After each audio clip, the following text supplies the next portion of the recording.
Setiap negara itu pasti punya fondasi ya kan? Semacam dokumen yang jadi cetak biru buat semuanya. Mulai dari cara pemerintahannya jalan, sampai apa aja hak kita sebagai warga negara.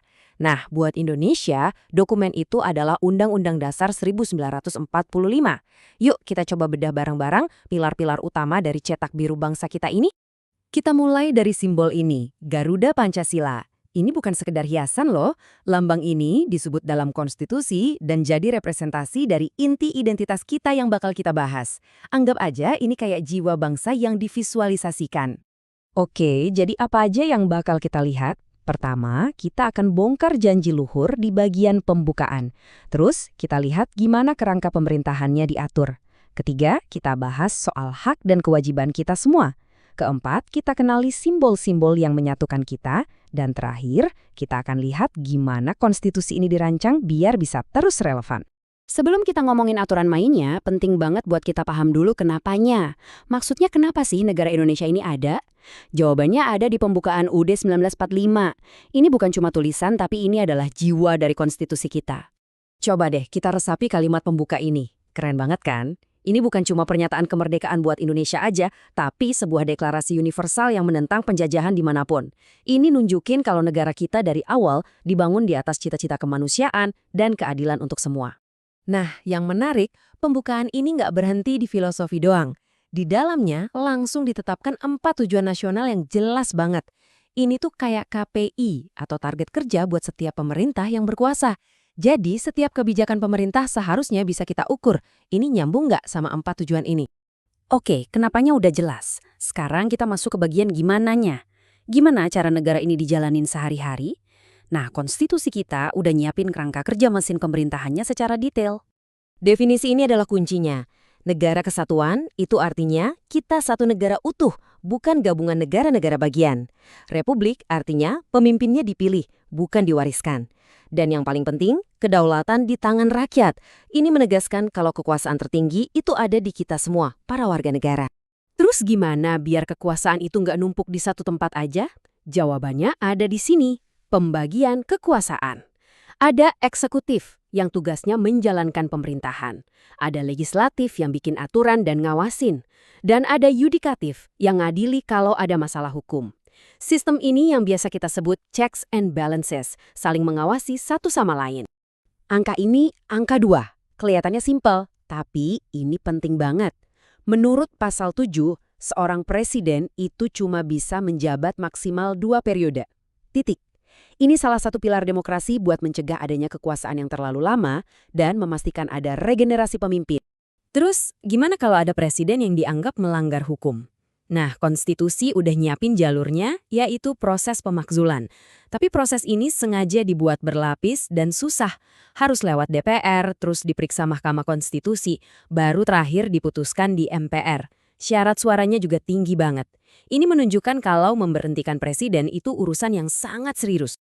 Ini satu lagi pengaman yang krusial. Presiden sebagai kepala eksekutif nggak bisa seenaknya membebankan DPR yang merupakan wakil rakyat.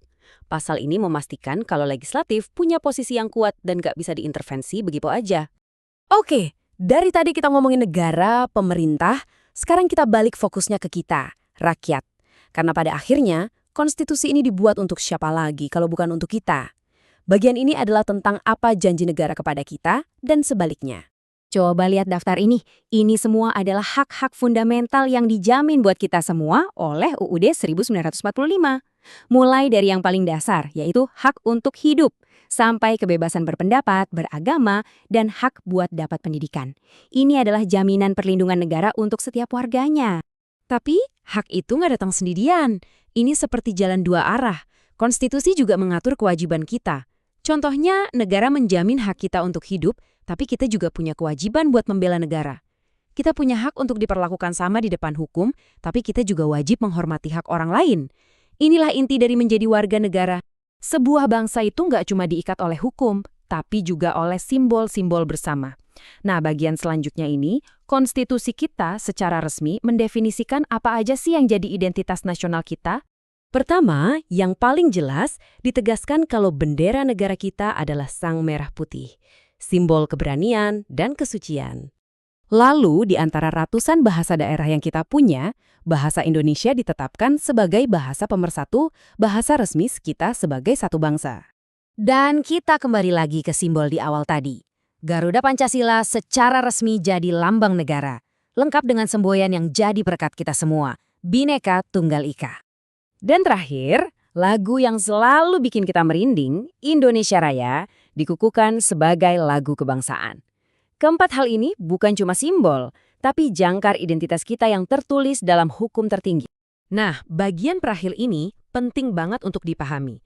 Para pendiri bangsa kita tuh visioner. Mereka sadar kalau dunia bakal terus berubah. Makanya, mereka nggak menciptakan konstitusi yang kaku, tapi sebuah dokumen yang hidup, yang bisa beradaptasi dengan zaman. Tapi bisa beradaptasi bukan berarti gampang diubah loh ya. Proses untuk amandemen atau mengubah UUD itu sengaja dibuat sulit. Butuh sepertiga anggota MPR cuma buat mengusulkan, 2/3 harus hadir di sidangnya, dan persetujuannya harus lebih dari separuh total anggota MPR. Ini supaya setiap perubahan itu dipikirkan dengan sangat matang. Namun, di tengah semua yang bisa diubah, ada satu hal yang absolut, yang nggak bisa ditawar-tawar sama sekali. Pasal 37 ayat 5 mengunci rapat-rapat bentuk negara kesatuan Republik Indonesia. Jadi apapun perubahannya, bentuk NKRI itu harga mati. Jadi kita udah lihat cetak biru bangsa kita yang luar biasa ini. Ada fondasi filosofinya, ada mesin pemerintahannya, dan ada jiwa kebangsaannya. Ini semua membawa kita ke satu pertanyaan terakhir yang penting. Kalau konstitusi adalah rencananya, cetak birunya, lalu siapa yang bertugas membangun bangsanya? Jawabannya, tentu saja, kembali kepada kita semua.